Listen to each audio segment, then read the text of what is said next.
What's up? Welcome back to another episode of Storytime with Swat the Gentleman. Today's episode is titled Driving Mr. Swat. These are two stories where I'm actually behind the wheel of a car. And to anybody who already knows me personally, they know I don't have a driver's license and I don't have a car. So these two times scared the living shit out of me. Let's talk about it. For story one, we're gonna rewind this thing to 2005. I'm a student at City College in San Francisco, and I'm hanging with some friends of mine. And one of the friends is actually somebody I went to high school with, so a familiar face. We hanging out one day after school as usual, and we talking about driving. And I say, I can drive. Since I was a proverbial third wheel with this friend and her significant other at the time, I was always watching her drive, and I was always watching him drive, because sometimes he would drive the car. And then when I lived in Richmond, dealing with Eve and Cruella, the great auntie, I watched her drive. So essentially, I knew the basics of how to drive a damn car, because I'm watching people drive the whole time. Like, actually looking at their feet, looking at the pedals and shit. But she was like, no, you can't. I said, uh-huh. She said, prove it. I said, huh? When she said prove it, she meant to get my behind from the back seat to the driver's side and drive one good time around the parking lot of City College in San Francisco. And anybody familiar with City College knows that that parking lot is near Reardon High School. That's neither here or there, so yeah, I got my ass in the car and drove.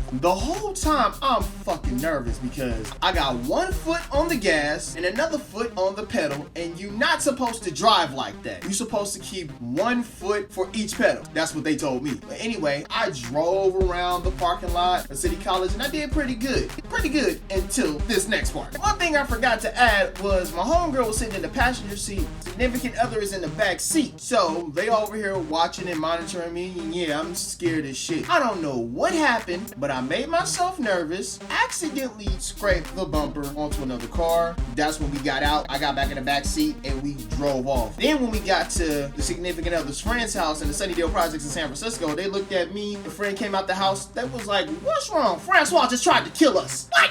He scraped the bumper on the car. I was like, that was story number one. I'm mortified, and I'm sorry, y'all. All these years later, I'm sorry. I thought I had it in the bag. But anyway, let's talk about story two. Story number two takes place last October, meaning this was some months ago. I'm hanging out with a friend of mine and we go to the Mob Museum out here in Las Vegas. Now, I've heard of this place. I never got a chance to actually go because I've been busy and, just trying to get life together. So we actually went and we actually enjoyed the museum. It was really fun. It was really informative, and you can really see that Las Vegas used to be ran by the mob. It's a real thing because people say that out here, and I didn't believe it because, I'm from the Bay Area. When people said that and I went to the museum and they got documented history, all this shit, I believe it. Needless to say, I had a good time, and I actually plan on going back to the Mob Museum one of these days, probably for little souvenirs and a tour again. But anyway, we leave the museum and we head back to my homegirl's house. Homegirl's house is a little far out from Vegas in this town called Henderson, which is 30 minutes away. Anyway, get to Henderson. We get around the corner from her house. She says, all right, get out, you're gonna drive. What? So we get out the car. I get in the driver's side, she gets in the passenger seat side. My anxiety is on over 9,000 right now because I'm still thinking about story number one that happened to me when I was freaking 19 years old. And I'm like, I hope to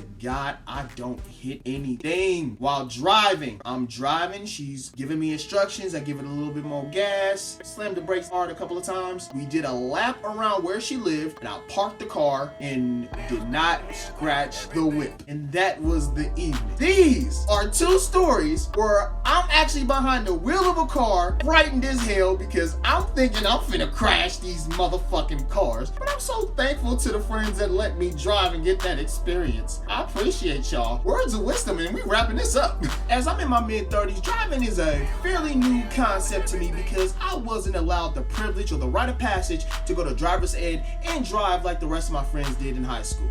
But it's a rite of passage that I'm willing to take because change is good. Doing new things is good.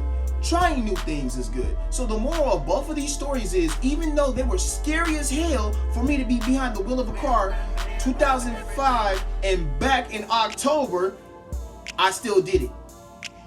Change is good. Hey, what the next episode gonna be about, Swat? Tell us, man. As always, thank you for tuning in to another episode of Storytime with Swat the Gentleman. Remember to like, comment, share with your friends and family on social media, subscribe to the channel, hit the bell on the side of the subscription bar to be updated when I drop new content. The next episode is called late night life lessons, it's about a time where I actually got kicked out of my house because me and moms was beefing, and while being out late night and hanging with some girls, I actually got a life lesson from one of the girls that we was hanging out with, me and some older friends. So stay tuned for that one. So as usual, remember to social distance, wear your mask, be kind to yourself, be kind to others, and as always, one, love, peace, stay weird. It is morphin' time.